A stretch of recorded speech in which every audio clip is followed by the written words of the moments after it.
સુરેન્દ્રનગરમાં મહિલા સાંસદ જ્ઞાનીબેન ઠાકોરને સોશિયલ મીડિયા પર ગદ્દાર કહેનાર ચિંતન મહેતા સામે ઠાકોર સમાજ અને કોંગ્રેસના આગેવાનોએ કડક કાર્યવાહીની માંગ કરી।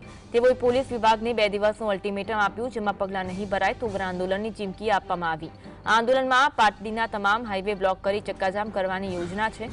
ઠાકોર સમાજે સ્પષ્ટ કર્યું કે અમારી દીકરીનું અપમાન સહન નહીં કરીએ। આ ઘટનાને લઈને પાટડીમાં જ્ઞાનીબેન ઠાકોરની ભવ્ય સભાની તૈયારીઓ પણ શરૂ થઈ। ચિંતન મહેતાને ભાજપના હોદ્દેદાર તરીકે ઓળખવામાં આવે છે, પરંતુ પોલીસે હજુ સુધી કોઈ કાર્યવાહી કરી નથી। ઠાકોર સમાજ અને કોંગ્રેસના આગેવાનોએ આ અંગે પોલીસ વિભાગને અલ્ટિમેટમ આપ્યું છે। એ ક્યારેય ઠાકોર સમાજ અને કોંગ્રેસ પાર્ટી સહન નહીં કરે અને જો આ બાબતે કોઈ ઠોસ કદમ કરવામાં નહીં આવે તો આખા ગુજરાતમાં એક દાખલો બેસાડશે। એવું ઉગ્રથી ઉગ્ર આંદોલનની શરૂઆત પાટડીની ધરતી પરથી કરવામાં આવશે। જ્ઞાનીબેનનું સંમેલન પણ કરવામાં આવશે, શું કહેશો? જ્ઞાનીબેન અમારા માન્ય સાંસદ સભ્ય છે અને મેં જે પ્રમાણે આપને વાત કરી કે પાટડી એ મા શક્તિનું પ્રાગટ્ય ભૂમિ છે। અમારા વિસ્તારમાં ખૂબ મોટી સંખ્યામાં ઠાકોર સમાજની વસ્તી છે। આજ અંગે વધુ વાત કરીશું। સંવાદદાતા ફઝલ ફોનલાઈન પર જોડાયા છે। ફઝલ, જ્ઞાનીબેનને ગદ્દાર કહેનાર ચિંતન મહેતા વિરુદ્ધ કાર્યવાહી થાય તેવી માંગ છે અને આંદોલનની પણ ચીમકી ઉચ્ચારવામાં આવી છે। અપડેટ જણાવશો। ખાસ કરીને સુરેન્દ્રનગર જિલ્લાનું જે પાટડી તાલુકાનું નારાયણપુરા ગામ આવેલું છે, ત્યાં વસવાટ કરતા ચિંતન મહેતાએ મહિલા સાંસદ જ્ઞાનીબેન ઠાકોરને સોશિયલ મીડિયા ઉપર કરેલી પોસ્ટમાં ગદ્દાર કહ્યા છે। ત્યારે આ મુદ્દે કોંગ્રેસ અને ઠાકોર સમાજના જે આગેવાનો છે તે લાલ ગુમ છે।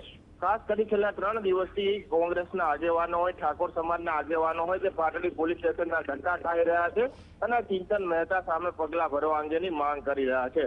તે છતાં પણ પોલીસ વિભાગ દ્વારા હજુ સુધી કોઈ પણ પ્રકારની કાર્યવાહી નથી કરવામાં આવી, જેને લઈને કાલે રાત્રિ દરમિયાન જે કોંગ્રેસના આગેવાનો અને ઠાકોર સમાજના જે આગેવાનો છે તેમના વચ્ચે ખાસ કરી બેઠક યોજવામાં આવી હતી અને બેઠકમાં એવા પ્રકારનો નિર્ણય કરવામાં આવ્યો છે કે આગામી 24 કલાકમાં કોઈ પણ પ્રકારના પગલાં નહીં ભરવામાં આવે તો પાટડી આવેલા તમામ હાઈવે છે તે બ્લોક કરી અને ચક્કાજામ કરવાની ચીમકી આપવામાં આવી છે।